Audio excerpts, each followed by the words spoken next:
एकीकडे सुरेश धसांना धनंजय मुंडेंच्या तब्येतीची काळजी वाटतेय, तर दुसरीकडे अजित पवार यांनी देखील धनंजय मुंडेंसाठी भक्कम भूमिका घेतली आहे। जोपर्यंत पुरावे नाहीत तोपर्यंत कारवाई होणार नाही, अशी घोषणाच अजित पवार यांनी केली आहे। अजितदादांनी दिलेला हा वादा धनंजय मुंडेंना तारणार का, पाहूयात।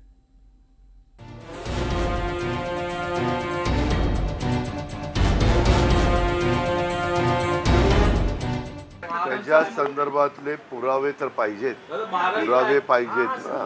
कुठल्याही उद्या मी तुझ्यावर काही आरोप केला तर तुम्ही केला आरोप की तुला उद्या केस येणार आहे, तर येणार आहेत का, नाही येणार। एकच वादा अजितदादा, हे एकमेव सूत्र सध्या धनंजय मुंडेंसाठी तारणहार ठरलंय। संतोष देशमुखांच्या हत्येनंतर 2 महिन्यांचा काळ उलटला। धनंजय मुंडेंचा निकटवर्तीय वाल्मिक कराड आणि त्याची टोळी गजाआड गेली। वाल्मिक कराडशी असलेल्या संबंधांमुळे धनंजय मुंडेंच्या राजीनाम्याची मागणीही झाली, मात्र धनंजय मुंडेंनी काही राजीनामा दिला नाही। उलट अजित पवार, देवेंद्र फडणवीसांनी मुंडेंना अभयच दिलंय। आता पुन्हा एकदा अजित पवारांनी पक्षीय पातळीवर धनंजय मुंडेंची पाठराखण केली आहे। धनंजय मुंडेंनी गुरुवारी रात्री उशिरा अजित पवारांची भेट घेतली। यावेळी राष्ट्रवादीचे प्रमुख नेतेही देवगिरी बंगल्यावर उपस्थित होते।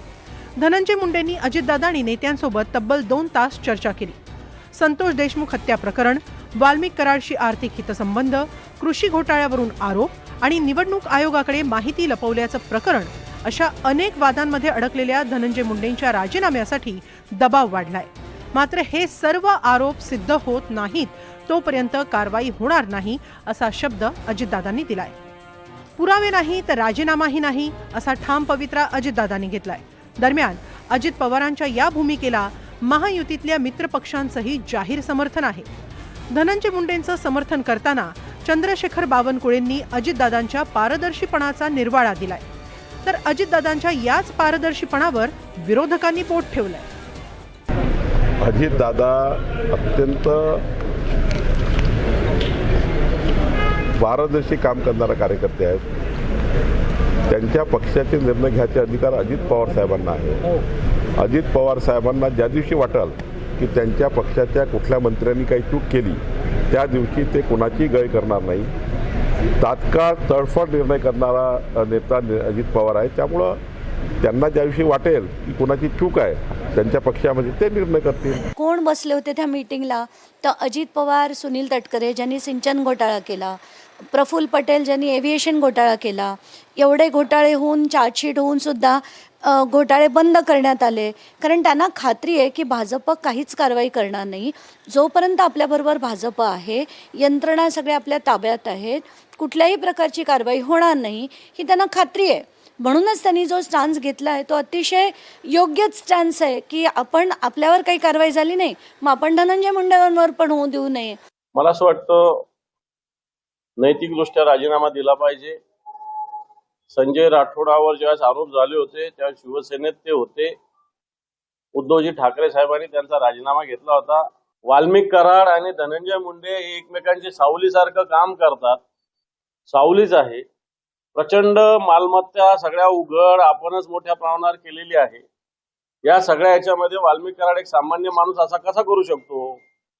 एका मंत्र्याचा याच्यात सहभाग असल्याशिवाय एवढं कोणी करू शकत नाही, आणि म्हणून धनंजय मुंडे याच्यात नैतिकदृष्ट्या दोषी आहे। अजित पवारांनी धनंजय मुंडेंना अभय दिल्यामुळे देशमुख कुटुंबाने नाराजी व्यक्त केली आहे, तर सरकार संतोष देशमुख हत्या प्रकरणातील आरोपींना सोडून देणार असल्याचा गंभीर आरोप मनोज जरांगेंनी केलाय। माझं कुटुंबीय, माझे भाऊ आणि माझं गाव, म्हणजे आम्ही कशात दोषी आहेत? तुम्ही खून करायलात, तुम्ही आम्हाला भीती दाखवायलात, तुम्ही आम्हाला दडपणाखाली आणायलात, तुम्ही आम्हाला धमक्या द्यायलात। आम्ही ते वेळोवेळी सांगितलंय आम्हाला काय धमकी दिली, कुठं कोण आलं, कोण काय करायलंय, याचं पण उत्तर देणं मला अपेक्षित आहे। आमचा काय दोष आहे? आमच्या गावाचा काय दोष आहे? जनता सांगती, मीडिया सांगती, रेकॉर्ड सांगतोय, तरी तुम्ही अटक करत नाही। आरोपी फरार आहे, किती सोपं आहे ना, आरोपी फरार आहे त्याला पकडत नाहीत। उघड उघड आहे ना, लोक काही केले आहेत का? जे आरोपी फरार होते खुनाच टायमाला त्यांना कोणतरी सांभाळलंय, ते सह आरोपी नाही आहेत। त्या कोणत्याने मोबाईल फेकून दिलाय, कोणाचा बी चाट्याने द्या, ते सापडत नाही।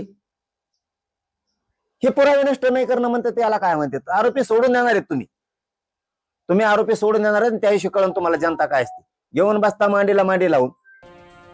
सुरेश धस, प्रकाश सोळंके, संदीप क्षीरसागर, बजरंग सोनावणे असे विरोधी पक्षासह राष्ट्रवादीचे नेते देखील धनंजय मुंडेंविरोधात उभे ठाकलेत. धनंजय मुंडेंना पालकमंत्रीपद मिळू नये म्हणून बीडच्या सर्व नेत्यांनी लढाई लढली आणि या लढाईत त्यांना यशही मिळालं. मात्र धनंजय मुंडे आणि त्यांच्या मंत्रिपदाआड आता अजित पवार नावाची भिंत उभी आहे. Bureau report, NDTV Marathi.